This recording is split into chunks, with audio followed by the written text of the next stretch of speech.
What's happening, everybody? This is Rick on the Ricksican Show. I'm your host today. That intro was many, many years ago when I was in a garage band. Oh, so So I own the rights to that. I'm guessing that was probably you were high school, right? No, this is after college. Oh, okay. So Southern California. 1952, maybe. Yeah.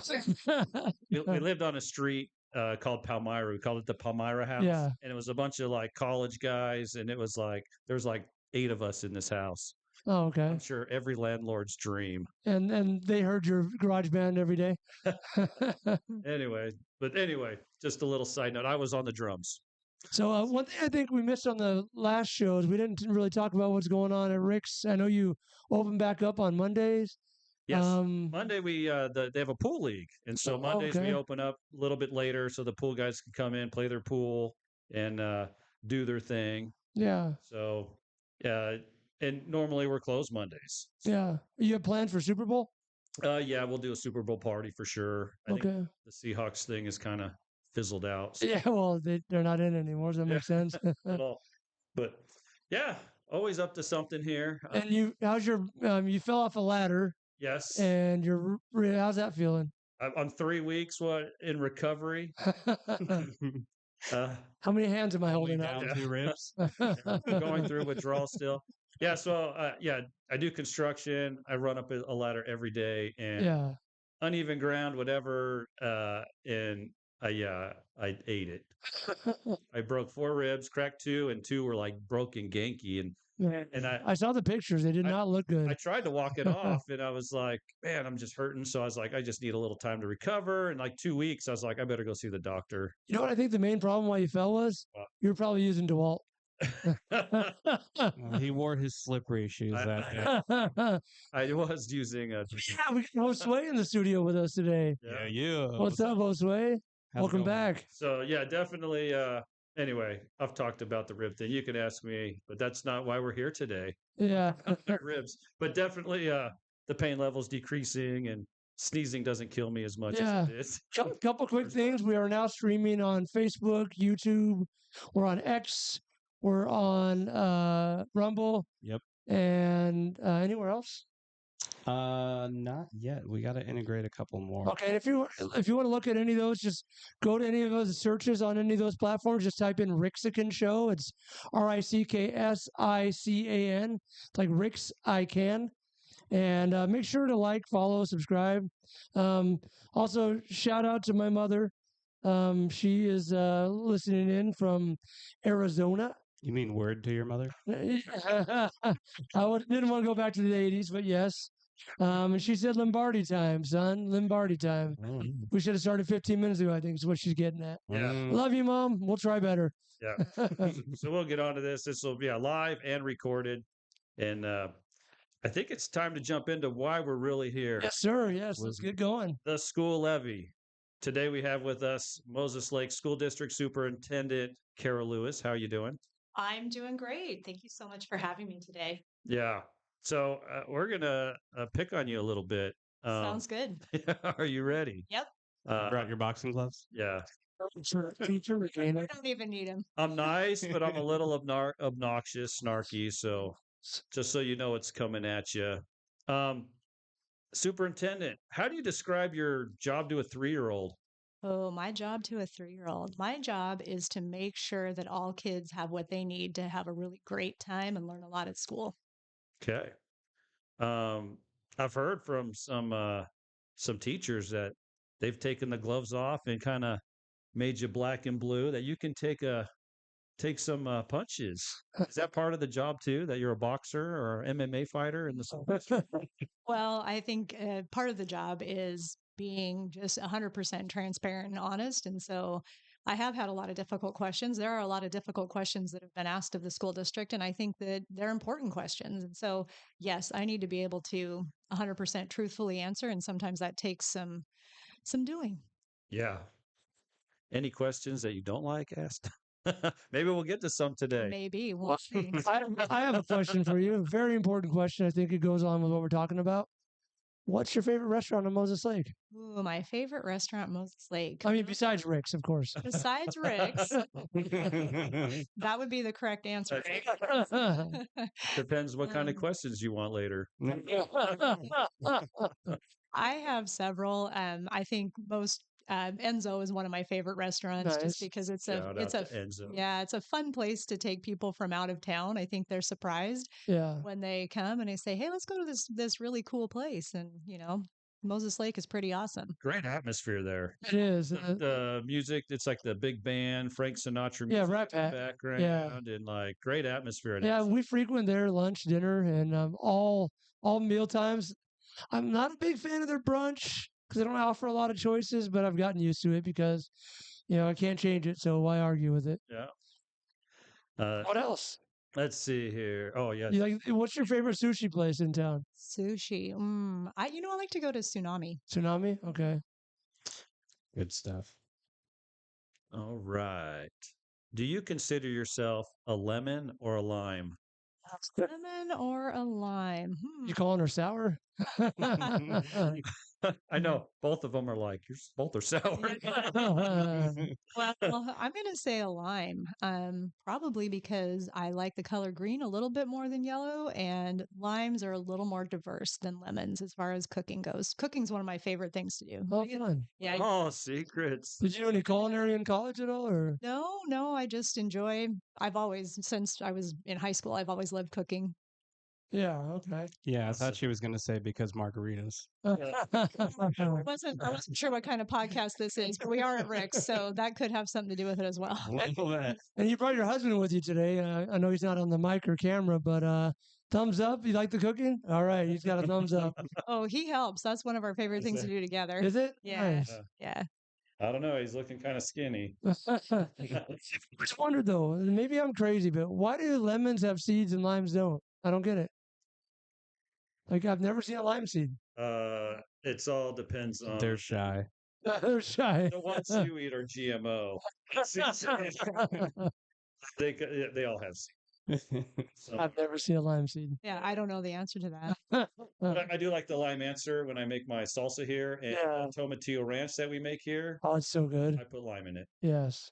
So if you like that Baja Fresh flavor, Rick's. Shout out to myself. That's not why we're here. That's why I'm here. Not lunch isn't included today.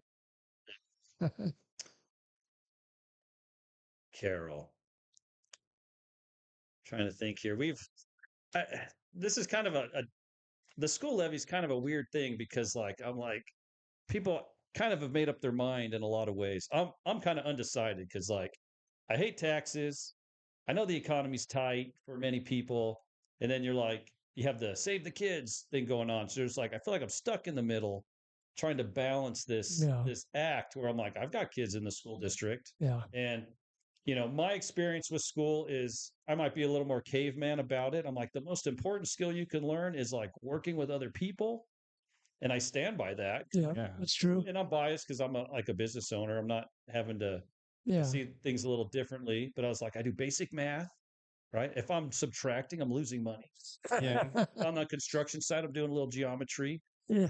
But I use very basic skills as an adult. You just simplify it down. And I get there's also need to specialize. We need engineers and biologists and stuff. And, you can go that route. But I'm like, I kind of have a primitive look at education, and there's some things I took in college that I'm like, what a waste, and other things I was like, it's kind of cool. I learned some, I went from business management to construction management to to having a business, crashed and burned after 9/11. I'm like, and that was a roller coaster in and of itself. How did this tall building in New York wreck my life?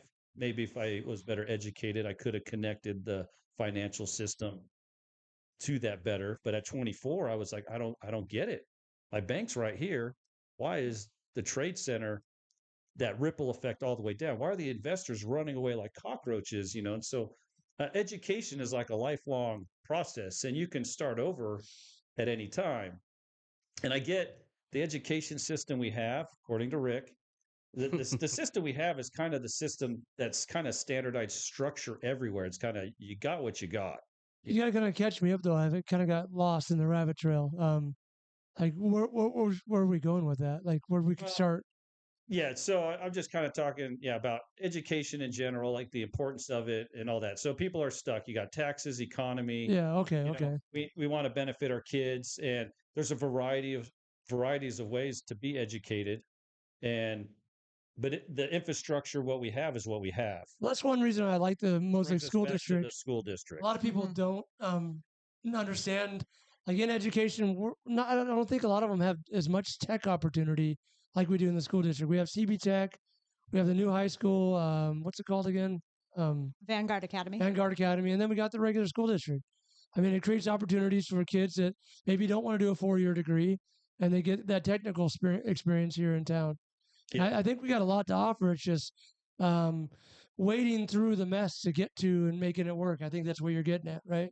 yeah, just making your decision, and how you value, I guess, education is differently for everyone. Yeah. Like I say, I'm a little more barbaric, like I'm like, I pick things up and put things down. And so like I have a view on education. A doctor's view on education will be, I guess, very different. He's like, no, you gotta go this way and Yeah, yeah, yeah. pursue this way. An attorney has a view that's different. And so and Moses Lake does have, I wish when I was a kid I had these opportunities. I was like CB Tech, Yeah. this and that. I mean, Where did you come from anyway? What school district? Where did I come from as far as Before here, yeah. before I was here, I was in Cheney School District for Okay. 20 years, and I did a lot of different things in that district. And my first job was teaching middle school out in Port Angeles, Washington, Oh, beautiful. that school district. So, but I was in Cheney for a long time and did a variety of jobs that really, I think, prepared me well to be here in Moses Lake. And I feel like I'm in the right place now, and I feel like I have what Moses Lake needs to get us moving forward. When you talk about what is education, I can share Moses Lake School District's vision statement, which is empowering every student to achieve, believe, and contribute as compassionate citizens. And I think that when we think about as a community what having strong public education means is having a strong community now and into the future. Really, the public school system, one of the most important aspects, I believe, is that it bolsters the community. It makes a stronger community. Did you notice a big difference when you went from Cheney to here? And not just the community itself, we're talking about community, but also what the districts offer. Was it about the same? Moses Lake and Cheney are pretty similar. I said when I first arrived in Moses Lake, it's kind of like just a little bit bigger Cheney. So I think that the community values the way the school district is set up, and it is fairly similar. Okay. so let's jump into I guess some pros and cons of the levy. If Sure. the levy fails, what does it mean? So if the levy fails, it means that we will be without a source of income that really the state expects public schools to have. It means, in numbers terms, we will have to eliminate at least, and probably more due to inflationary factors, at least $5 million more dollars out of our operating budget than we already have. And, we've eliminated roughly $20 million in the matter of a couple of months last summer when we realized the financial errors and, of course, had the double levy failure.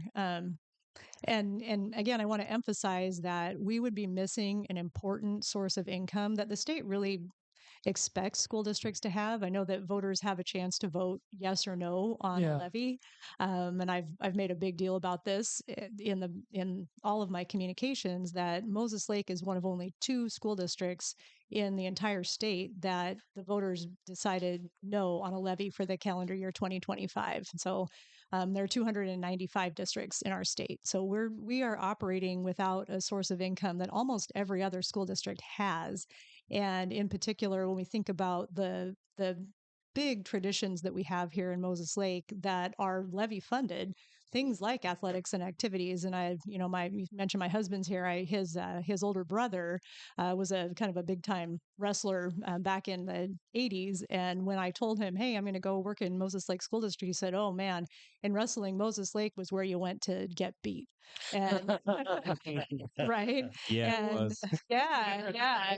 And so we have those traditions. We have this really strong sense of community, and a lot of it is wrapped up in the school district and those things that at this point in time are funded by levy dollars. And so I want to read this. This is straight from state statute. So the legislature finds that while the state has the responsibility to provide for a general and uniform system of public schools, there is also a need for some diversity in the public school system.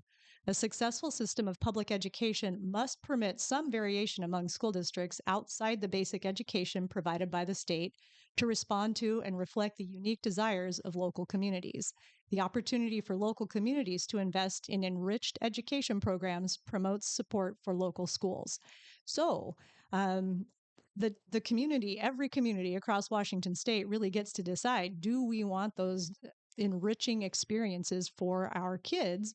And they do get to decide. And Moses Lake has an opportunity to decide about that right now. Whether we agree or disagree about the way the system is set up, whether that's a good idea, that's where we're at in our state. And this is where we choose to live and make our lives. And so that's our decision right now. I think the question that people are coming is like, people want that for the school district, because after it failed twice, I mean, really there was a big spiral, but a big worry is, accountability with the funds. Mm-hmm.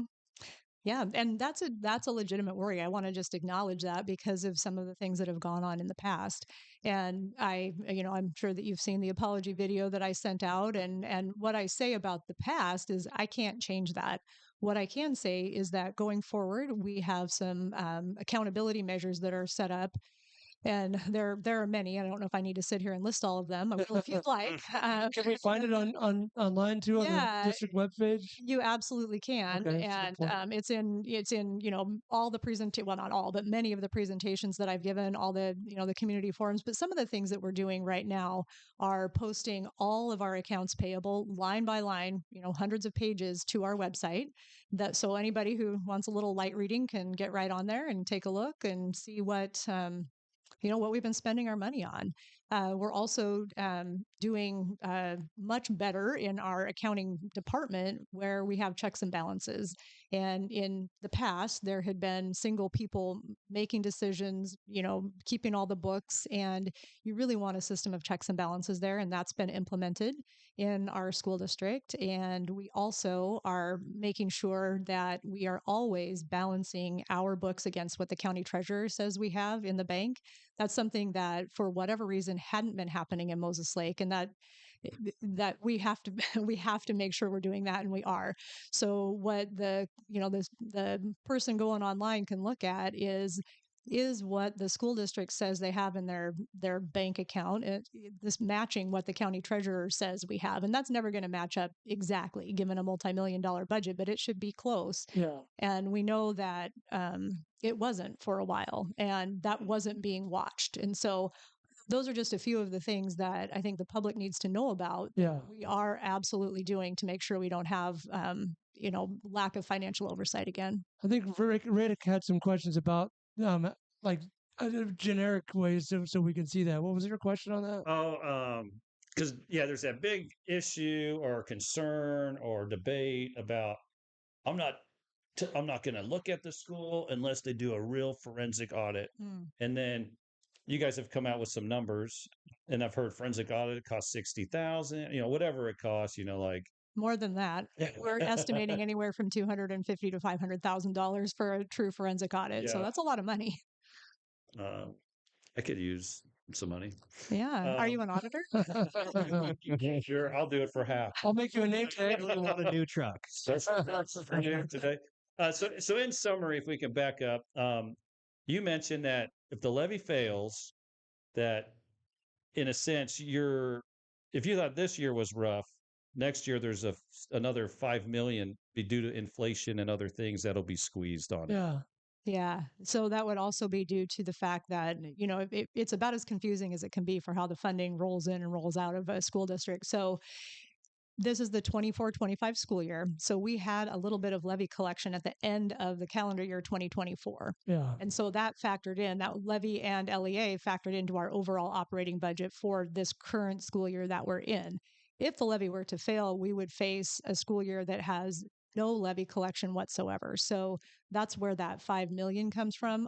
it would likely be more because we're going to have inflationary factors on top of it. I think that's a good time to segue that question that I was asked by. I'm just going to make them all anonymous, but how much per household is the exact? What are people paying for the levy? Yeah. Before the show, you talked about it a little bit, but just want to get that question answered because it sounds like it's important. But Rick brings up a lot, those questions that aren't asked. Because we just had my house was $1,400 more a year just for the hospital. So what am I going to be looking at if another levy passes? So for the school district levy, and I know there's all kinds of taxes and I don't have insider control over any of those, but for the levy with the school district, the voters are approving a total dollar amount. And our job when we put it out there to the voters is to try to estimate what is that going to be per 1,000 assessed value. So for example, if someone had a $100,000 property, that would be $12.50 a month. So it's not a huge amount, and I know a lot of people are concerned because they got their assessed value statements right at the end of December and saw that their property values had gone up. I know That's really only $150 a year. Yeah, it's $150. Not as bad as the hospital. Can you find me these $100,000 houses? Yeah, that's true. That's a nice round number. So let's talk about a $300,000 house. That's $3,750 a month. Well, one of the big questions we get a lot is really the commercial business owners really take a big brunt of it, right, Rick? We were talking about it yesterday or Tuesday. I get a little bit of tangent off the topic, but business owners, we have commercial buildings and we would have to pay. And typically the fees you see for your personal home, many cases, the brick and mortar businesses have higher significantly fees. Higher, yeah. The school levy, I don't think is going to affect that other than my property tax. But an example is you pay your $15 for your ambulance fee. My business pays $34. Yeah. So I pay double what you pay in my internet, but that's, I guess, not on the levy topic. But businesses have to pay property tax too. Yeah. And one thing I was thinking about is just, that whole idea of what makes a community. And even thinking about, you asked me how I would explain my job to a 3-year-old. I was thinking about, like a Fisher Price play set. And when you think about those little town or a Lego town play set, right? And there's always a hospital, there's roads, there's a school, there's a fire department, there's a hospital and things like that. And so, again, it kind of goes back to, what makes a strong community, and schools are part of that. And when you think about your overall tax burden, I realize that people are burdened and people have a lot of taxes that they pay. Yeah. This one though is a little unique again in that it's not that much in the grand scheme of everything that you're paying, and it is some. But what we need to remember about the school district tax too, again, is what I said just a minute ago, is that the voters approve a total amount. And if the overall property value of the entire community goes up, our amounts that we pay actually wind up going down because we can't ever exceed that total amount. So it's not like a percentage of this, this is the total amount approved, and then you can't exceed that. And so what you often see in a community where the values are going up and up and up and up throughout the levy cycle is that the rate is actually going down. Yeah. The more houses we have, the more the more stuff we have, it's divided by more people. Yeah. So I think you kind of have to ask for that $1.50 amount. The average person, it's like $500 a year. Then if you meet that amount and it only ends up being $400 on average because you met your amount, that's what it'll be. But there's still a cost, I think, regardless, and whether it ends up being actually 1.45% at 1.5, whatever it is going to be, but it's still. Yeah. And that $1.50 is important because when you meet that amount, you also get the maximum amount of what's called local effort assistance. That's the other part that oftentimes gets just kind of lumped into that, if the levy passes, here's how much money the school district is going to gain from that. But really, there's two parts to it. Yeah. And the one is the local tax, the levy, and then the other is local effort assistance. And if you if you collect at that $1.50 amount, then you maximize that. And local effort assistance comes out of the state's general fund, and it's in addition to kind of an incentive for districts to pass a levy. And it's money that either comes to the district if the levy passes, or stays right in that state's general fund if it doesn't pass. We all pay into the state's general fund every time we pay sales tax, or business tax, or play the lottery, or whatever we do. So we're all contributing to that, and it's an incentive for a district to pass a levy. I had a question from a community member the other day, and I want to touch on that right now. They said, why is the district asking for the most it can ask for? And I want to be really clear that we're not. The maximum levy collection right now is capped at $2.50 per 1,000, and many districts do collect at that rate. Moses Lake is not asking for that maximum amount. We're asking for the minimum amount to maximize the local effort assistance that we would get. So so if I'm understanding this correctly, right, to summarize it down simple, I'm a simple person. Yeah. You're basically, you have the $1.50 per 1,000 for the thing, so you pay your 500, and then the assistance part is like matching funds from the state. Yeah, you could call it that.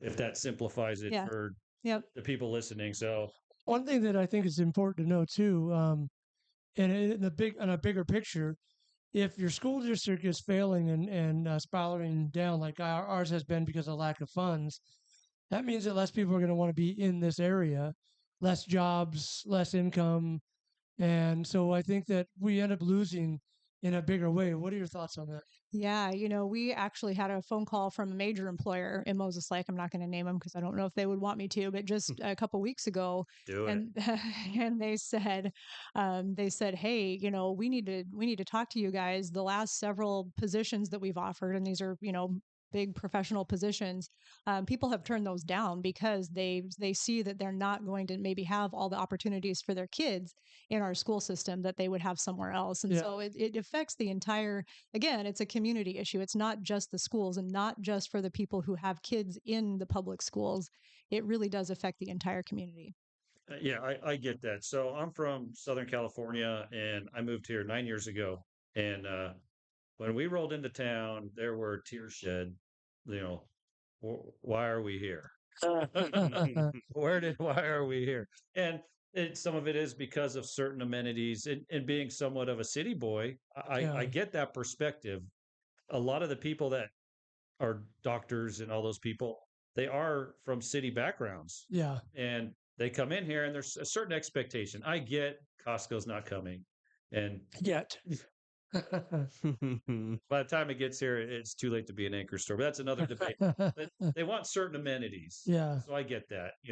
Education's one of them, certain activities, parks, certain beauties that the area offers. And it's like Moses Lake has a lot of potential, but I think we still at that looking up. We have a lot of potential, but yeah, it's important. I guess hospital, bring in doctors that we need and so forth. So I get that. And I have been, one that has criticized the hospital, but I also get that. I don't say you criticized it. You just really wanted to know really what the funds were pointed at. Yeah. Contractor asking about construction numbers. Sorry. If it's okay, I'd like to read this question from this person. Their family owns several businesses around here.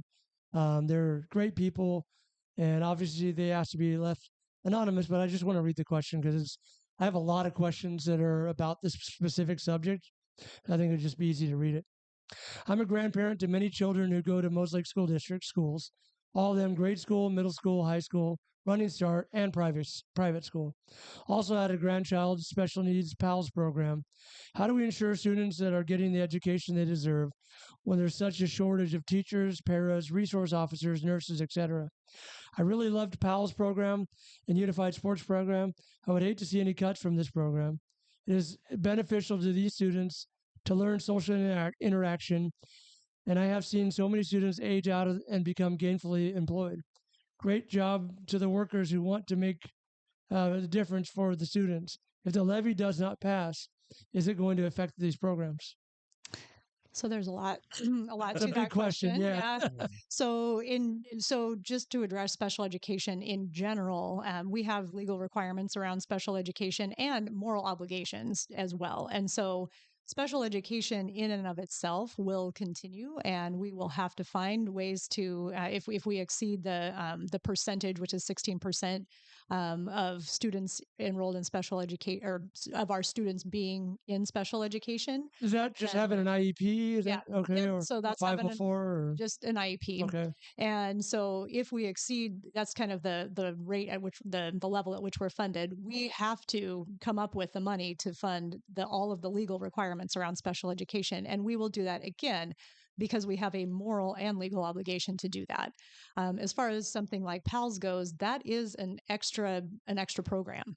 And so it's just like having an extra program for any, I mean, all of our students are general education first. So PALS is a program that focuses on our students with special needs. It's an amazing program. Yes. I would hate, just like that person asking the question, I would hate to see that lost.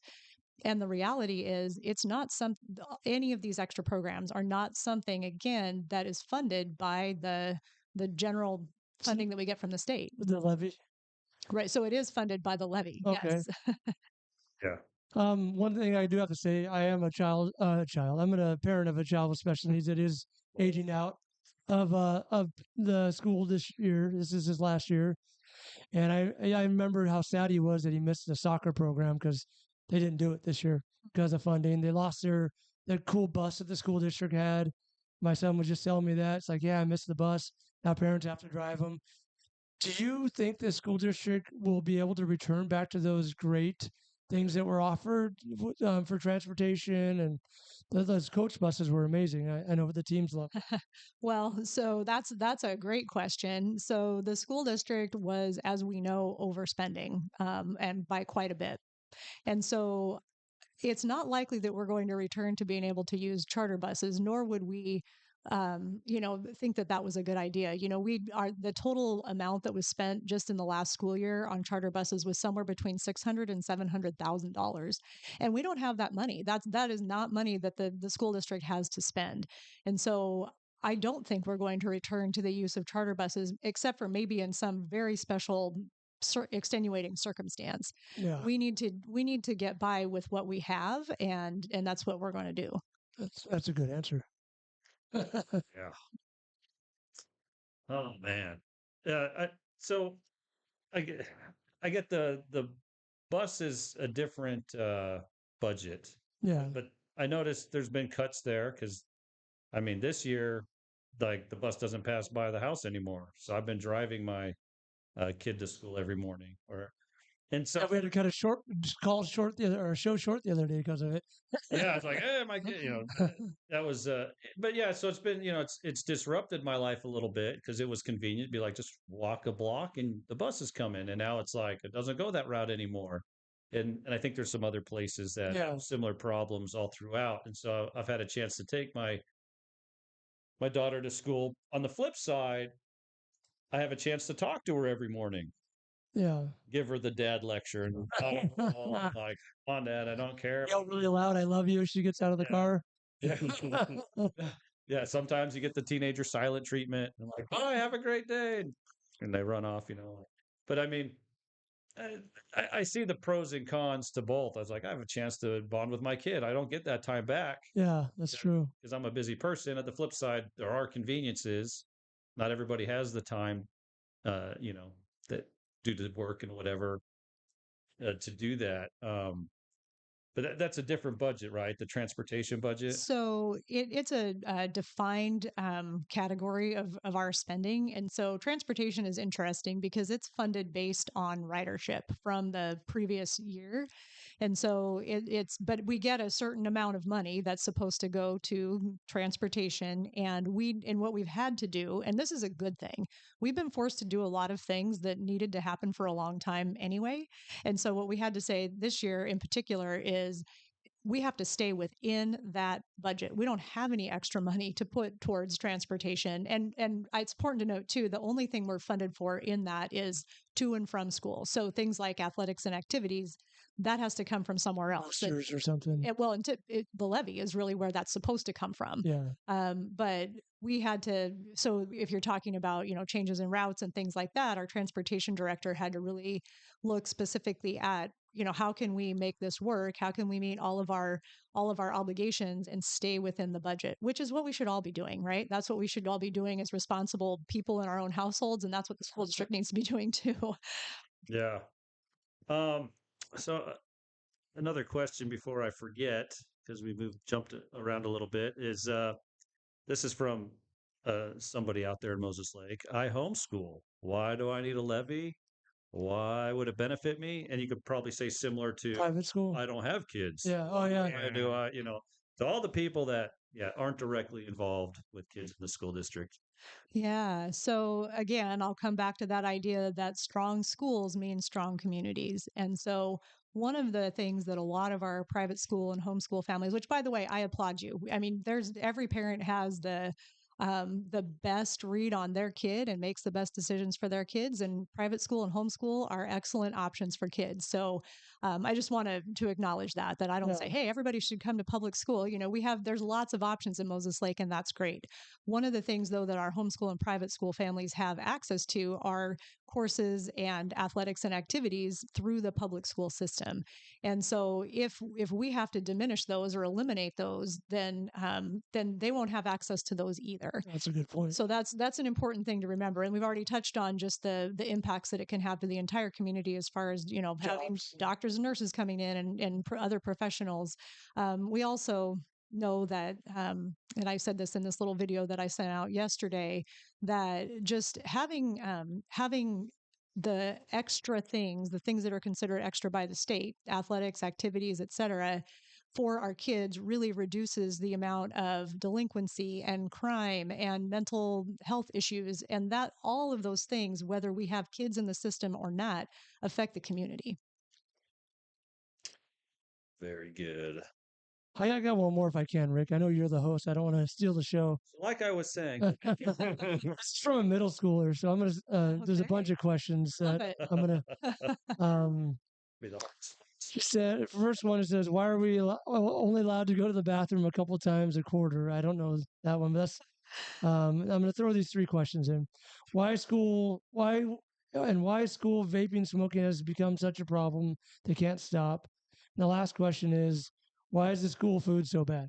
Those are three questions she asked. Those are age-old questions for school. Maybe not the vaping. So as far as using the bathroom, that's something that I really couldn't speak to. I don't know what the teacher's policy is. You're not a micromanager, right? I am not a micromanager, so that would be a good question for that student to ask their teacher or their principal at their school. Yeah. Vaping is a phenomenon that is swept across our entire nation, and we are doing everything we can to educate and try to prevent that in our schools. And so one of the biggest things, though, that can, kids listen to other kids, and so if vaping is a problem for you as one of our students, talk to your peers. Talk to them about that. As far as school lunches go, school lunches are school lunches. That's what I'll say. And I think that our nutrition department does an amazing job of offering fresh options for kids within the federal school lunch program. But again, we are part of the federal school lunch program, and that brings some limitations. I have a lunch story for you. Really quick. I reached out to a bunch of parents and their kids, their questions are pouring in. And this one said, it was kind of funny, but I just thought I'd ask. It says, why does my principal stink? I guess I would go to, is there a hygiene policy? I am not a micromanager. I'll say to that. And I know all the principals, and I'm pretty sure they're all right. Yeah. Maybe just get him a rubber ducky. There you go. Reading through all the questions of the kids. Those are the ones I try to group them into one, and one I brought up before the show, and this is all the kids' questions. Them all up to why does the they all ask similar questions. And I will just say our principals are amazing and have been doing a lot of extra stuff this year. That one, no one else asked it with that kid. But here's the most of the questions are the ones that I asked before, and then this one. Why is bullying such a problem? It's been that it can't be dealt with. We don't feel safe coming to school because of certain students and how the staff handles it. Okay, kids. So here's what I'm going to say about bullying is that oftentimes it becomes a really big problem because we have what we call passive bystanders. And so that means that, we have lots of people, kids, and sometimes adults watching bullying happen and not standing up and saying something. And we also know that statistically that if those bystanders become active bystanders and jump in to say, hey, this isn't okay, then that is one of the most effective ways to prevent and stop bullying. We do have very specific policies that follow the laws around bullying, and so the other thing is, if someone is truly being bullied, we need them to report that, and so that we can take it through our practices, and we take that very seriously when we do get those reports. I can say from my personal experience, we have a friend of ours that went to Moses Lake School District High School. Moses Lake High School, sorry, that was a long name there. And my son has special needs, and some kid was picking on him. And this kid stepped in between and pushed the kid back, said, hey, leave him alone. Mm-hmm. And the kid that stepped in, he got suspended. Well, without knowing I don't know exactly what happened there. And there's always, many sides to the same story, but, so I can't really speak to that. I can say that we do try to treat everyone equally in those situations. And so again, without knowing the exact circumstances. There was a stop program before if they could text, right? Do they still have that program? We have we have that, and then we also we're transitioning to another program called Hear Me Wah, which is free. So that's that's one part. It's like an app on their phone or something. It's a way for. I think that there may be an app with that, and I can't speak to that 100% for sure. So don't quote me on that. But it is a program that again allows an anonymous reporting of things like bullying. There's a student that jumped in. Was watching the show right now and said, "My friend got jumped for trying to stand up and snitch." So obviously that's some stuff. I think your answer would be find a way. Would that app help that, or it would that would help, or just going into talking to a teacher or principal, but definitely those anonymous tools would also help with that. Okay, hope that answers your question, student that just asked those. And feel free with more questions. We don't have a lot of time. I'm going to jump in here for a yes, second. Sir. So I've got a kid. And it happens frequently, but yesterday he calls me, Dad, can you bring me lunch? I'm like, it's 10:30. I'm like, why can't you just eat there? Right. The dad thing, like, just deal with it. Right. And he's like, I did. I'm still hungry. And they won't give me seconds. I'm like, okay, you're just going to have to deal with it. You can eat more when you get home. And I get he's a teenager and he eats he's a big kid. 4 sandwiches a day. He's also an awkward kid. Yeah. And I get these messages. I'm like, you missed second period. What's up, bud? It's like, well, there's someone in class that, teases me. So in terms of bullying and all that stuff, listen, when you get out of school, they're still going to be there. Yeah. It's a great opportunity for you to manage it. Yeah, bullying's bad. I get that. But at the same time, you're going to get teased. And I know some kids, you tease them and they're like, it's bullying. Like there's this weird thing that happens there. It's extreme, but triggered. Yeah. Bullying is going to happen. People are going to take advantage, exploit whatever. And, sometimes we need an opportunity to stand up for ourselves and break that barrier in life. And so it's like, it's tough. It's tough because I know there's just such an don't bully. And everybody thinks everything's bullying now. But at the same time, I don't feel safe right now, Rick. At the same time, people need to learn that skill. Studio is not a safe space.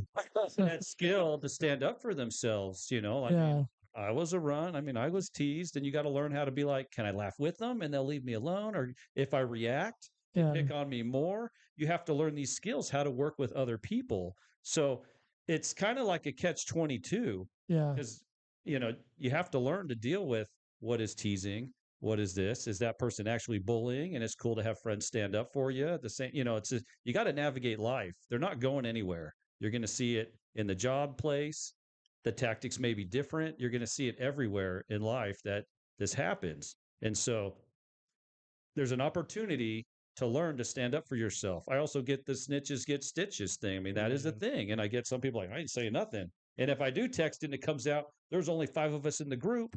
Which one of the 5 is it that snitched? I mean, I get that mentality, but there's a time and a place, and you have to learn to navigate that because in real life they're not going anywhere. So I kind of have like a funny view on it, but just to throw it out there. I got this question about 6 times, so I'm just going to throw it in. Sorry, Rick.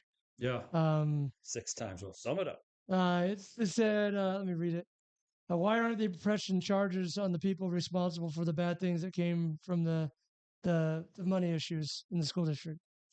Yeah, so I can speak to that. There is nothing illegal that went on. There were errors made, but it wasn't an illegal action on anybody's part. And I know that there is still out there that, hey, did anybody steal money?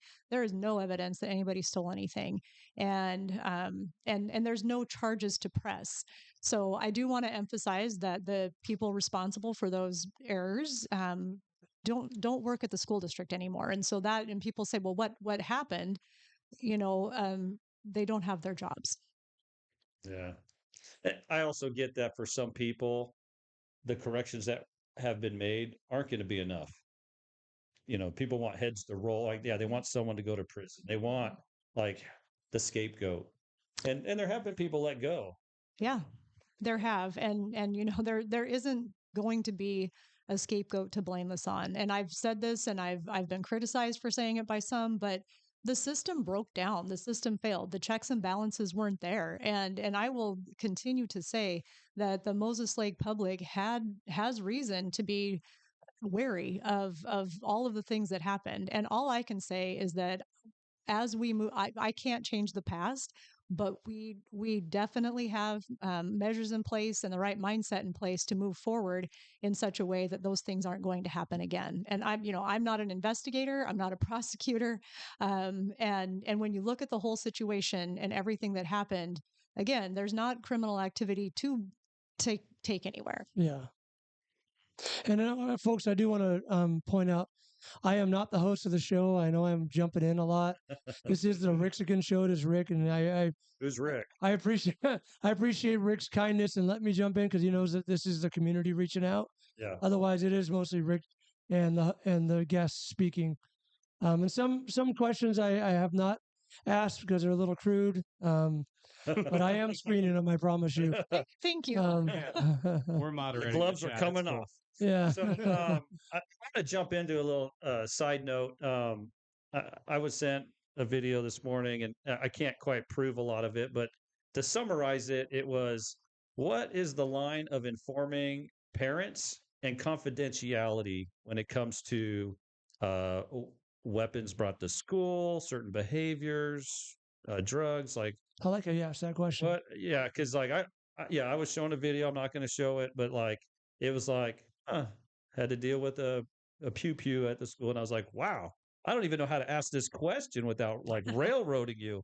Like, just take the gloves off, it hits you. So I'm trying to ask it as nicely as I can. So, what is the line of informing parents and confidentiality?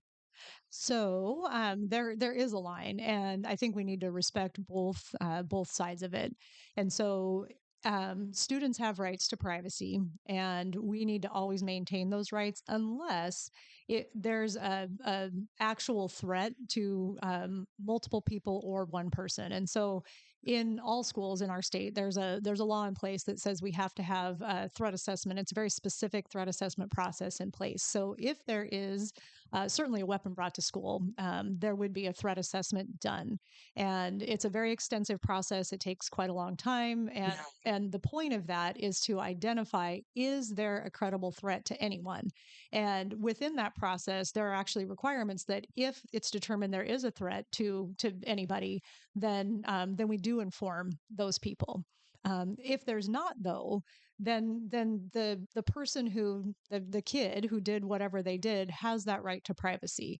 And so we have to make sure that we're again respecting both sides of that, and respecting rights to privacy. And and this is it's a longstanding situation that happens. I was a school principal at one point in my career, and I would often have parents come in and say, you need to tell me what you did to punish that kid. And my answer is always, I can't. And if your kid did something, and sometimes I'll say, remember when your kid did X, Y, and Z? I didn't go telling everybody else what happened to him either. Yeah. And so we need to respect that right to privacy. And again, that threat assessment process does specify that if there is a threat that's determined, then we do share that with the people who are potential victims. Okay. So I guess in many cases to the public, because things, protecting a minor's rights to privacy and so forth, Yeah. we may perceive it or take it or believe that it's something being swept under the rug. Because we're like, oh, an incident happened or someone brought, something for show and tell, and but it wasn't a threat, but it was an item, it's like, so Yeah. we'll just kind of take care of it in house. And And that shouldn't be happening. But again, people don't see all that we do because we don't share all that we do because every kid has that right to privacy. And so just know that we do take those things very seriously, and nothing should be swept under the rug. So I don't want to say that nothing ever has been. I haven't been here long enough to make that statement, but that is not my expectation. My expectation is that if something happens, particularly with a weapon, that we are following all of the policies and procedures and laws that we need to make sure that everyone in our school system is safe. Anyway, that's it was just something that came up, and it was surprising. Like I said, this was like one of the harder questions I had to ask. I'm like, man, this is like I do want to throw this in again real quick. There you go school again. safety. Yeah, we are on YouTube, Rumble, Facebook Live right now, X. If you're watching one of those, please make sure to follow us, subscribe, like us, share, all the great things. This helps keep us on the air so that we can bring people in, like the superintendent, other folks in, for you guys to be able to hear what's really going on. Because in every situation, there's a lot of rumors, and then there's truth, and then there's not truth. And we try to bring out the actual truth. Like she was able to eliminate some of the stuff that's not true, so that we can focus on what's coming. Right now, the school district is in need, and we elected a new superintendent or brought in a new superintendent so that we can actually address that need and hopefully reshape our future. Because last year or so, it's been pretty dismal, and we hope for jobs and everything, that we can actually correct these issues so that you guys can see and trust the Moses School District. Yeah, yeah. I think the biggest, I guess, me being undecided, like the swing vote, it's like the the music, the sports. I'm a huge believer in sports. Yeah. I look at my life, I was kind of a runt and whatever, and in my case, got involved in water polo, whatever, and that toughened me up, Yeah. And got me to interact and and deal with that and work as a team. And it goes back to my basic philosophy. The most important thing is learning to work with other people. Yeah. I have my talents, I have my deficits, but like sports was, and when you're young, that's your time to do it. Oh, yeah. Oh, yeah. Right now, I just fell off a ladder. Sports is like not, it's not on my priority list. I'm like, I'd be lucky to, throw a ball at a kid at this point. But your time to do sports is when you're young. Yeah, this is a question actually from I can actually say his name. His name's Adam. He has several kids that are in the sports program at the school. He wants to know, what does next year look like for sports in the Moses Lake School District?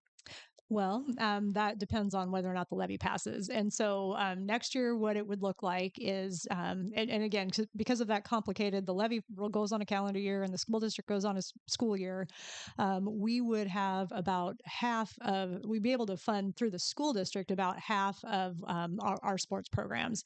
And that goes athletics and activities. So not just sports, but things like drama and all of those, choir and all of those kinds of things.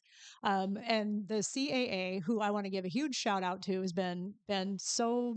What's CAA stand for? Community Athletics and Activities, and that's the group that's done the fundraising so that we can. Oh yeah, yeah. So we can get. We had them on the show. Yeah, so we can get by for this year. That's a Band-Aid. So CAA had originally and still is committed to helping us out through the next school year. So if we have that levy money and CAA continues to help us, which I have no reason to believe that they wouldn't, then we would be able to have our athletics and activities at least to the level that we have them this year.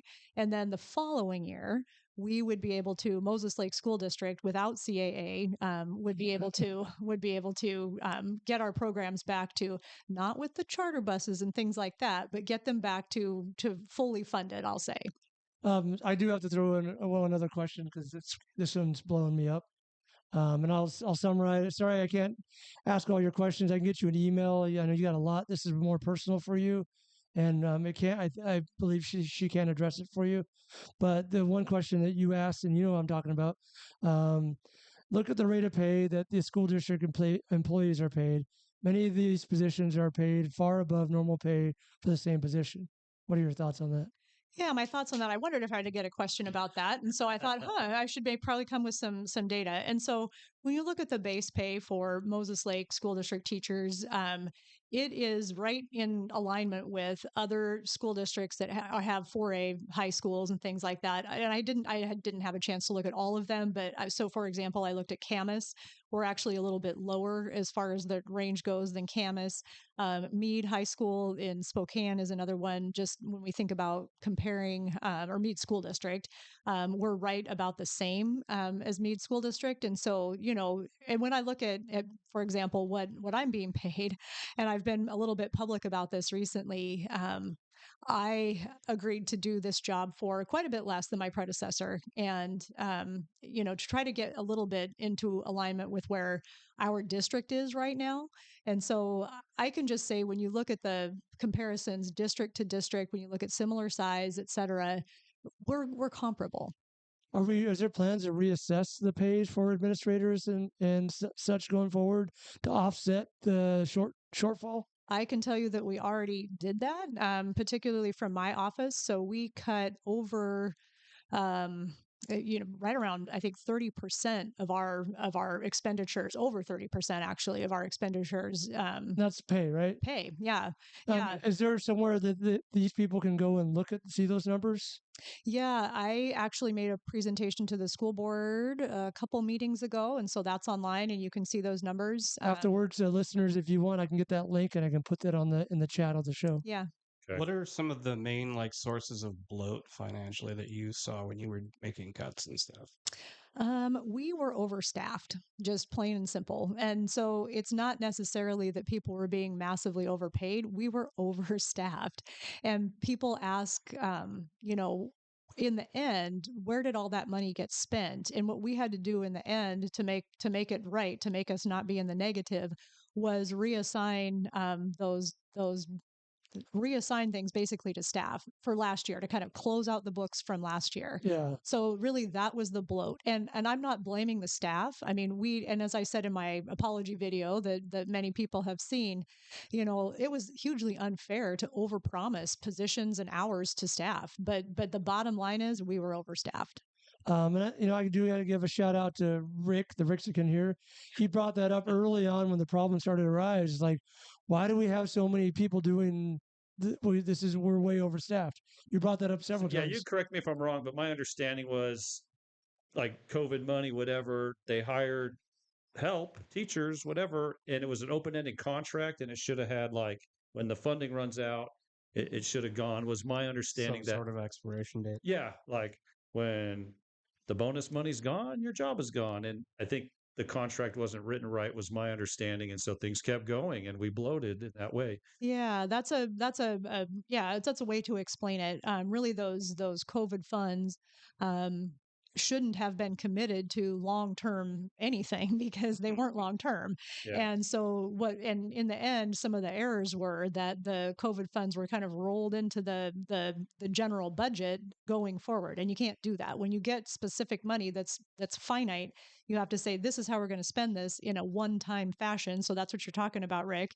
And that isn't what happened with how the budgets were planned for Moses Lake. It is how we're planning now, and we don't have any money like that anyway. That's all done. But you're right. So really quick, I'm looking online and I see the apology on Columbia Basin Herald, Source One News.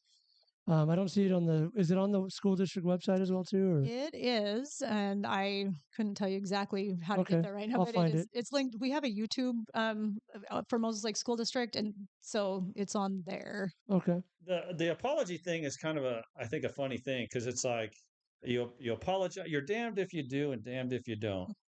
Like you apologize, like she should have done that months ago. Like no matter what you do, there's like you got your haters. I know, and here's the deal with that. I should have And done yesterday. so I didn't feel like I was in a position to make major decisions on behalf of the school district or make that apology until the interim part was removed from my title, because until then I was just kind of holding a place, and I didn't feel like it was my place to do that on behalf of a school district that I didn't even know for sure if I was going to be in charge of. And so that was one of the first things I did after I was named permanent superintendent. Yeah, and I'd also like to add, and you can correct me if I'm wrong, is the organization of the school district isn't run like your household where you are king and you can be like, kids, we're not going out to dinner. There are bureaucracies, unions, political factors. There's like, I'm sure you can say there's more. There's a bunch of things that kind of have to line up where you and I could say, that head needs to roll. This has got to happen. Cut this. And it's like, there's bureaucracy. It's just the way the system is designed. Yeah. And it's like, teachers need a pay cut. Like, oh, now you got the union involved. Yeah, it's not that simple. And that's a 3-month argument, Yeah. Right. And I just also want to give props to our teachers. Our teachers are doing a lot more for us this year than ever before. And our teachers are wonderful. You guys have many people listening have kids in our system, and you can name many of our teachers who have been, really positive factors in our kids' lives. So I just want to, put that out there too, that I'm just appreciative of everybody in our school district. Every employee has stepped it up this year to make this work while we're in this situation. Yeah. I guess also on accountability, this just popped in my head. It's stuff people already know. In the past there were mistakes made, and there's this kind of the stereotype that teachers, educators, you guys are educators, you guys are smart, and then buy a piece of land that doesn't quite qualify for a school. Like what happened? Where's the breakdown? Where's how do you manage having the experts you need for things and having people making, I guess, poor choices. Because I think there is an expectation, you guys are educators, you teach math, you teach all this stuff. How are these mistakes being made? Yeah, well, in general, we are a bunch of educators, and educators aren't necessarily business people. So you've got that. Now we do have a business office in our school district, and we do need to fill that up with good business people who also understand education. Yeah. And education funding is really unique, and it's really complicated. And there's again, like you said, Rick, it's not. I like to make a lot of analogies to household just so people can relate, but it is so much more complicated than that. You can't just say, I've said this, like if I'm short on my grocery, budget, then I can just go grab some money out of my gas budget or whatever. And in a school district, you can't do that. You can't just take all the money and do whatever you want with it, which is a good thing. I mean, it's earmarked for specific things and we need to use it in that way, but it's just very complicated. And so it is critical that we have really strong people in that business office so that we're managing all of our money according to all the laws, rules, regulations, and things that we have. But when you look at a teacher, they're a teacher and they're not a business person. A lot of people go into teaching because business isn't for them. They're people, they're human people. They want to interact with kids and do those things and not worry about the money side of it. But we do need good, strong people managing the money side of things for sure. Can I throw in too that, one thing that the community's been really requesting, and we're getting started a little later than I would have liked, but we're getting going with a community-based financial oversight committee, and that committee is going to meet at the end of this month. I think it's the 20 something that last week of the month. And so we're going to have a lot of our community members who are accountants and things like that coming in to have this conversation. So to build, again, that understanding of how school district finances work, and also to let them put their eyes on our books and say, oh yeah, you know what, they are getting it right, or hey, take a look at this. Why is this happening? So we're doing that. Yeah, and just because I guess us as outside the district and the bureaucracy, just because we think we have a good idea, I have lots of them. I was like, I'll bring all the retired veterans. We'll teach PE. Yeah. We'll have disciplined soldiers. But then people are like, "Do you want a bunch of PTSD guys walking around?" Like, every parent would have to sign a waiver because we're going to be like, "Get down and push." Those kids would be on point, though. Yeah. We'd start a boot camp, and it'd all be volunteer. And like, oh yeah. But then there's issues like you can't just bring volunteers in that way. So there's roadblocks, and insurance stuff. Business wise, I think I've posted on social media. You may not see this stuff, but I was like, maybe you ought to do the levy voting thing in like November before people see the tax assessments. It's smart, honestly. They see all this stuff because they're not thinking in terms of dollars. But then after we see my home property went up and I got to pay another $500 a month or a year, and they want this and they want that, and the school bond, my property went up, so my school bond's going up, and they're like, they're in the mindset of hemorrhaging money, just surviving Christmas. And I was like, who's on this thing? Let's move it back to November before they see the shock and awe. But that's just like me as a businessman. That's what. Did you hear why we can't do that? Because you already did one. Because we already ran it twice. So there's a law that says you can only do it twice in a calendar year, and so that wasn't an option for us. So there's a reason why. So maybe you guys were like, "Hey, we're well aware of that, but hey, this is where we're at." Yeah. So, but you know what? I'm so glad for this opportunity and so many others where people don't just say, make assumptions. I appreciate anybody who's on the fence or even a naysayer, having the guts, I guess, to come and ask the questions. That's what's going to build trust in our community and start to build back some of that connection between the school district and the community. When people are making their own assumptions, then and then don't come and ask, then that's what really tears it apart. So I appreciate this opportunity and any other that anybody wants to come and have a conversation. I do have two more questions. This one is on behalf of folks in the Hispanic community. And this is a parent that's, her friends have brought this up. And I'm just going to read the question. How does cutting back still support the Hispanic community with their education since there's less support for them now? Kids are struggling more, and now it's affecting their mental health with higher depression. Yeah. So, I mean, the cutting back affects everyone. And one of the things, and I don't know specifically what this parent is asking about. We do have some clubs that are specific for our Hispanic kids it's a club that anybody's welcome to join, but they're specifically focused there. And so all clubs and activities were affected by this. We also had to make some changes within our multilingual support program.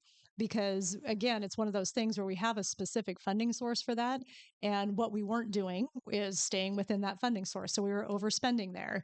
And so we had to we still provide all the legally required services, but we did have to make some reductions there. And so are the parents able to come in to approach the school district for volunteer for like ESL or something? Any parent, any community member can certainly become a volunteer for our school district. You have to do a background check, and then they can come in. And if somebody had a specific skill in that area, I think that there would be room for volunteerism there. And one more question. Let me read this, and this will probably be the last of my questions. I'm just going to read it. I'm not sure how much sense it makes, so we'll see what we get through it. All right, go for it. Why would you commend the teachers for holding back how much they can give until now? That's the first question. Yes. And how much have our children suffered for these teachers not giving their all until now? And I think this stems from another question I got from a parent yesterday. Two of them. They told me that they're I'm not going to say which class they are because I don't want to single out any teachers, but one of them said, I've been taking this class and I didn't learn a darn thing. And I had to the teacher doesn't teach me anything. And I've had to go to Google to try to get my half a credit for this class. And I think that's what they're talking about is qualified to teach the positions. I know that with short budgets, you probably lean on teachers. Hey, can you pick up this class? I don't know how it works. I'm not a teacher. I don't work in the school district. And I hope that sir or ma'am that asked this question that I'm addressing the questions correctly. Okay, so so as far as having teachers teach what we would say out of endorsement is something that we try to avoid, and so we can't just say, you're a math teacher, hey, you go teach this English class because we need somebody. We can't do that. We're accountable to make sure that our teachers who are teaching courses are certified in whatever they're teaching. Yeah. And there is always going to be room for improvement or some some negative experiences that students have, and I'm sorry if that is happening in certain situations. And I guess my shout out to our teachers is, in general, our teachers are working very hard and do really care about our kids, and if someone's had a negative experience, again, I'm sorry for that. And if there are ways that people want to reach out and help us understand those experiences so that we can make improvement, we are all ears. Again, we got to have these conversations. So if somebody's having a negative experience and they're not constructively coming and sharing what's going on, we can't help make that better. Yeah, people are people. Yeah. Every job. I mean, I was in the military, and I was like 10% shouldn't be there. I'm a contractor, and there's people that I'm like, you should not pick up a power tool. Yeah. And so there's people that get through the cracks, even teachers. So like, yeah, if you got a problem with one that's like, they may have a great resume and do the talk, but maybe it might not be a natural talent for them. You're dealing with people, and there's always going to be some. I like that you said that. I'm a pastor also, and I was dealing with another pastor the last couple of days that's stepped away from the pulpit. And one of the reasons why is because of the people, or some churches say the sheep. And I told him, like, dude, no matter where you go, church, school, any business, people are still people. And I like that you brought that up, Rick, because it's a true fact. Parents are parents. Like, you don't see all of them hitting 100%. I did ask this parent to rephrase what part of his question, so I might interject that. Sure. I know we've been here almost an hour, and I don't want to keep you very long. Hope you're good on time. I am. This is the only thing on my calendar for today. So. Oh, she said. We've got all day. Here's he said. She said that she wanted to commend the teachers for how much they have stepped up, and then his question was, going back, why would you commend teachers for holding back and how much they can give until now? And, and again, without knowing the specifics of whatever situation is being referenced, and it wouldn't be inappropriate to talk about, anybody in particular on this podcast. But so again, my reference was in general. All of our staff are doing a lot more this year. And I get his question. Why would you not be irritated about them not stepping up until now? It's like, I've had employees that are like that. It's like, you put them on probation. Dude, you're on your way out. And then all of a sudden they step up, like, why couldn't you do this 2 years ago? Yeah. So I think that's what he's getting at. Okay. So, people are doing far more than what would be normally considered part of their work, I guess, is my point. I've been to, and I've used this example a few different times. I go and try to talk with a principal, and they're in mopping the floor and taking the trash out. And, not that there's and again, that's very worthy work. And we appreciate our maintenance and custodial staff doing those things. We've had to cut back so much that everybody's just having to step in and do some things that wouldn't normally do. I do want to, Carol did point out that if you have concerns or questions, I believe you can set an appointment with her office. Or reach out through email or make a phone call. And, I really, really view a major part of my job is to connect with the community. And so I prioritize, if people reach out, I always prioritize trying to get back to them. Here's one that just came in too. It says, "This lady is awesome," all capital letters. "I love her answers." So I just want to. Well, thank you. I can say his name, Rob. She says thank you to you. And Rob is a very good contributing member to the community. He's brought a kid all the way through the school district into college now. He's owns several businesses, and so that outstanding of a comment, I know it doesn't come lightly from him. Well, and I just want to say this community is awesome, and I have not been here for all that long, 2.5 years, and we've kind of fallen in love with it. And people ask me, why did you stay there? This is going to be a really, really tough job. And and I guess I have grown to love Moses Lake, and I have seen the the fortitude of the people here, both in and outside of the school district. And this place is worth it. And so that's why I'm here. And I appreciate that person, writing in and saying that. And I'm so glad to be here with all of you. I do want to say, I was starting to say too, if you do have issues, and maybe you had issues with leaders in the past, I think Carol wants to open the door again, and I would suggest give it another chance, and there's been mistakes made in the past and things you didn't like how they were handled. And I'm not saying anything negative against it. Maybe it won't go the way you like it again, but hopefully you can find a place in your heart to give her a shot to try to help resolve your issues that you're having or had in the school district, and maybe come to some happy medium or some positive way, because leaving it unsettled is never good for any situation at all. So I think I speak for Carol saying her email or her staff is open for any questions, and maybe they can help now. And this is a new season, and it's what she's trying to bring. Am I right? You are right. You're right. So, and that's, again, going back to that apology video, I think I said something like, we're just asking for the community to be open to the fact that they might be able to trust us. And we just need some time. Trust takes time. Yeah. And so I can't come in here and say, you need to trust me, because that doesn't go very far at all. I need to have the opportunity, though, to earn that trust. And so that does take a little openness to the possibility that you could trust me. Yeah. Yeah, well, I think going forward, that's going to take a lot of transparency and making sure people are accountable, because we do live in a time that, people have lost a lot of trust in a lot of government institutions, including the education system. Yeah. So I think a lot of just being open to speaking with the public and making sure that you have all the data where everybody can see it, and that's going to go a long way. Yeah, and that is our commitment, to just be as 100% open, and with anything. And I've surprised a lot of people, even in an initial conversation with the state auditor. They said, "Wow, you're just telling us like it is," and of course I am. That's what we're going to do. We're not going to hold anything back or hide anything. I just got a comment from a high schooler that has been watching, and says, I'm not going to say his name, but he says he is very happy with what he's hearing from you as well too, and hopes good things for. I think he has 2 years left in the school district. Okay, we got you. That is exactly, that kid's 2 years. That kid doesn't get those 2 years back. Yeah. And so I guess I'll say right now too, I know we're kind of coming to the end of our time, but Moses Lake has a really critical decision to make with this levy. And that kid doesn't get those 2 years back. So what is it that we want? Do we want, I started off at the beginning reading that part of the RCW about, local communities get to decide what those extras are they want for their kids. And so Moses Lake has I in my position can't tell you how I think you should vote.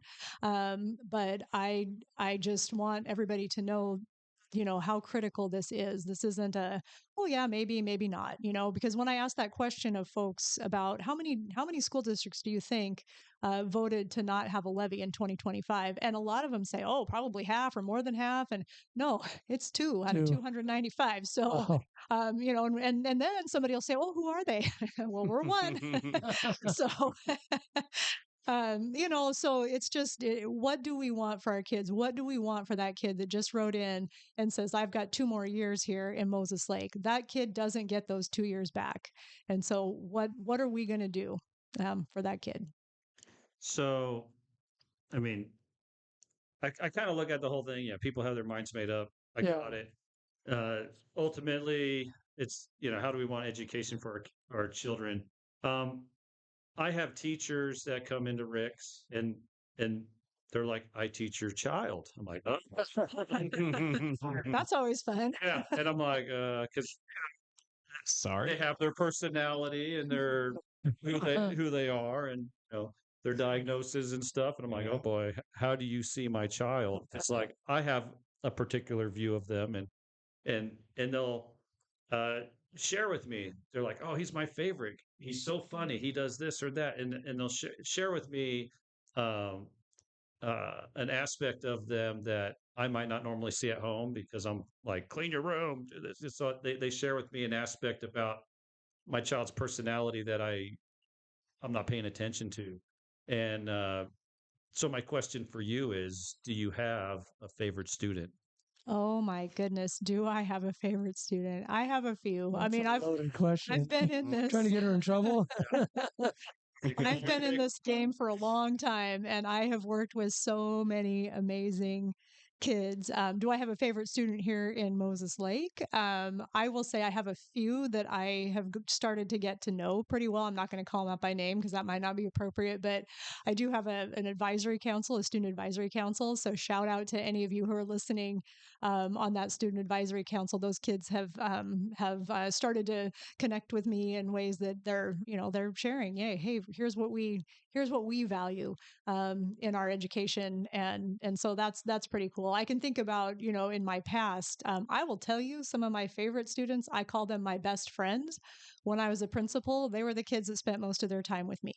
And sometimes, that might seem kind of strange that, those are the kids that were getting in trouble, but those were the kids that I could connect with. And and I was an elementary school principal, and, so I had a few that spent a good deal of their time. I had one kid that I think I was that kid's third grade teacher, honestly. Um, but when I see those kids graduating from high school, coming back to me and saying, hey, guess what, Mrs. Lewis, all that time we spent together when back then, I haven't had one fight my whole high school career. That's what makes me say that, those kids had the biggest impact on me because they tried my patience. And again, they're worth fighting for. Every kid is worth fighting for. So, so that's, I guess to sum it up, yeah. I think I'm going to speak for all teachers. You guys can correct me if I'm wrong, but I think all teachers, their favorite student isn't who you think their favorite student is. Mm-hmm. Like you say, you were dealing with some of the rebellious kids, right? As a principal, My best friends. your best friends. But I've noticed that some teachers, there's a quirky kid, and they're like, I just adore that kid. Yeah. They're so unique and so whatever, and it may not be the A+ student that's their favorite. Mm-hmm.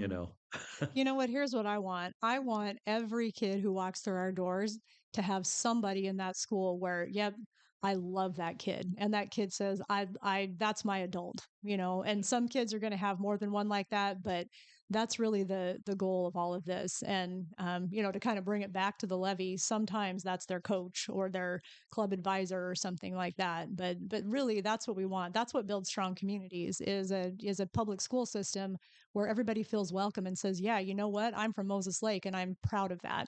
And a lot of that is rooted in those experiences that they have when they're in school. I got to say that I was on the fence until this for the levy, but and I do want to encourage folks, like we brought up in the beginning of the show, it's more than just the school; it's the community, like she said. As a business owner, as a pastor, I think having a strong school district is going to affect us in so many ways that it'll help my businesses continue to thrive. It'll help our churches grow. It'll help keep people out of the jails. And I think that this with only $1.50 per $1,000, I think that's with as much money as we throw away. Just take lattes, for example. And a lot of people are like, "Don't take my coffee away," but it's really not that much to ask in an annual. It's $12.50 a month, I think we said. So if you're thinking about the levy, I think that it's probably time. Yes, there's been a lot of bad. I don't want to say the S word, but I'm thinking it. Normally I would, but I respect there's a lady present. His mom gets mad at me every time I say it. First time ever he's respected. But there's a lot of bad stuff that's happened in the recent past, and I think it's time for some change. We're changing a lot of areas, federally, statewide, and let's get behind change in Moses Lake so that we can thrive. Because I think many people are tired of the downward spiral, and I'm going to say I'm voting for the levy. I'm going to say that publicly right now, and I would encourage other people to do it. And I'm going to tell you before you came on the show today, I probably wasn't. Wow. And you changed one person here, and there's a lot of people that I'm probably going to get some poop for. That's it. Show's over. Bye, Karen. But I will say the S word on the next show, but not with her here. Yeah. So The views of Donnie Parker do not reflect the views of the Ricksican channel. this is very true. This is very true. I did show my nipple the last show, so Thanks for not doing it this time. I had to get a mammogram because I went through cancer and I beat it, and we thought we had there was a lump in my chest, and I thought it was cancerous, and I showed it up and said, "This is not cancer." It was All a right. Cheeto. Yes. I'm happy for you. Yeah. So going back to student teachers, one of my children bonded with an art teacher, Mm-hmm. and he probably would have traded me for the art teacher. Like he connected it, and it was good to see because every kid is different. Some are social and they got that figured out, and I would say socially, mine's on the awkward side, and so it was neat to see him connect in that way. And it made him want to go to school. There was less arguments there, and I think the teacher bonded him in such a way that it made him want to do his schoolwork more. It used to be like hours fighting to do schoolwork, and until probably this teacher came into his life. So Yeah, I'm so glad that your child had that experience, or your young adult it's had like that experience. yeah, you need it. Sometimes, some kids, they don't need a bond with the teacher at all. They got friends, they got all that stuff. But some kids, they're wandering a little lost, and they need a teacher to, give them some confidence and show them that there's opportunities out there, and whatever they scribble on a piece of paper, the teacher's like, "That's amazing," and you're like, "I see stick man," but yeah, good for you. I do got to say that I was that student in school that I had given up. My grades were really bad. This is my junior year. I didn't really care about my senior year. I didn't care about graduating. I I was just, I was come from a troubled background. I had a alcoholic stepfather, a lot of issues there. But one um, staff member of the school decided to dig in and really like speak to me. And his name was Mr. Russo. And he challenged me. He said, "Don't you realize, Mr. Parker, that you can do anything you set your mind to? You're one of the smartest kids that's walked through these doors. And if you just applied yourself." I know you guys would argue with me now, like, "Well, you're not that smart, Donnie." But but I stuck it out, and I ended up graduating with a 3.2. And I had F's and D's prior to that, and 3.2 GPA, and I was ready to drop out. And because the teacher decided, you know what, I'm not going to give up on this kid. That's a great story. Congratulations. Seriously. That's what we're here for. Again, strong schools, strong communities, and the more opportunity we have to provide a diverse array of classes and activities for our kids, the more that's going to happen. Yeah. Yep. Well, any closing remarks? I think we've Like, share, subscribe. I was going to say that. How'd you know? Well, I took it this time. Again, I just want to say thank you for reaching out and for wanting to do this this podcast and have me here. And I just want to continue to encourage anyone who has questions to reach out and again to open your hearts and minds to the idea that maybe we can be trusted in Moses Lake School District, and just know that as the leader of this entire system, that story that was just shared here is why I do what I do. It's why I'm here. I'm here because I want each and every kid who walks through those doors of any school in Moses Lake to have that experience, so that we grow them into strong, trusting, bonded community members. Yep. And I think I speak for Rick when I say this. If you we're open platform, as you can tell, we're not biased. We try to give an opportunity for people to come and say, but we will ask the hard questions. If you have other people within the district that you want to encourage to come on the show, we will gladly have them and hear what they have to say as well too, right, Rick? Yeah. Okay. And I'd love to come back, every once in a while and just give some updates. Yeah, even if I disagree with you, we can have a friendly conversation. I mean, but thank you for coming and bringing your bodyguard with you, your husband. It's actually Jason Bourne. Oh, yeah, that's why he's not on camera. I was Because kind of sweating off camera. I was getting a lot of stink eye and like, he's very interested in all of this too. So likes to hear what I have to say. I do have to say we have a show coming up on Monday that's going to be pretty great. Rick, and we talked about it a little bit. We're streaming in some experts on the crypto world. oh man, cool. And we're going to be talking about cold wallets, like we talked about on the last show. And we're going to be talking about how to trade crypto and other things. And hopefully, Josue, who's very knowledgeable, will be able to be on that show as well too. But we're talking about everything IT, AI, all that. So. Do they teach crypto in the school system? No. We're just getting by right now. So. Yeah, start getting some blockchain classes. Yeah, not yet. Blockchain Turn kids into millionaires. No, but I think there, and I'll just throw this out there as like a potential thing. There are people with unique skills and stories that I think anyone in the public, there's probably 10 people in our local area that would be happy to come and, talk to the kids and share a story about, what's it like to be an entrepreneur or military or, whatever. And we have AI and what's possibly coming to touch on those subjects. So yeah, I mean, all you got to do is put the word out, and I bet you get like bombarded with 10 people that'd be like, yeah, I'd be happy to do a thing with the kids. And reach out. We love volunteers, and there are opportunities like that all the time. Yeah, I've done since Mr. Russo. I've actually did school assemblies for the high school and CB Tech. Probably 6 or 7 different times. We did breakout sessions, and all the schools in the area. We do music, and then we share our life stories. And one principal called me and told us about a kid that he had no idea was suicidal and is now getting help. So the school district needs people that can step up, and you might have a story to tell as well too. So we encourage you. It takes a village.